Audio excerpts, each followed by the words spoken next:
Hello mga Shorikak, meron ako ibubudol sa inyo ngayon. Mga makeup brush ko to. Magtatagalog ako ngayon kasi para maintindihan ng iba. Sasanay ko na ang sarili ko magtagalog.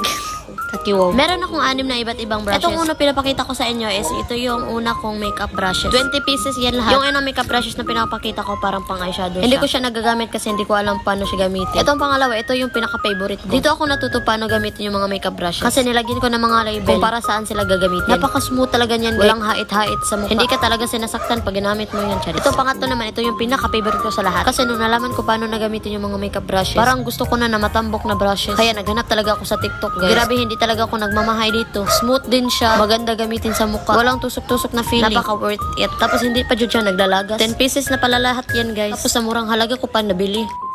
Tapos guys, ito pa. Pangarap ko talagang brush na yan. Hahanap talaga ako dito sa TikTok. Kasi yung mga nakikita ko, meron na siyang kasamang blush. Yung brush lang gusto kong bilhin. Kaya naghanap talaga ako ng brush lang. Mabuti at nakita ko talaga. Kaya binili ko na agad. Ito naman guys, nakita ko na siya sa TikTok. Gitera tayo bago may alam mag-makeup. Kaya binili ko din siya. Maganda din siya gamitin guys, pang foundation. Ito na ang last na brush. Pang foundation din siya. Napakaganda din yan gamitin. Talagang lahat ng binili ko na makeup brush guys, maganda talaga sa mukha. Walang tusok-tusok na feeling. Lahat smooth, hindi naglalagas, promise. Kung gusto nyo din to ng ganitong brushes guys, ilalagay ko sa comment section yung mga link. Itataya ko lahat pati dignidad ko, Charis. Hindi nyo talaga pagsisihan pag binili nyo to, promise talaga.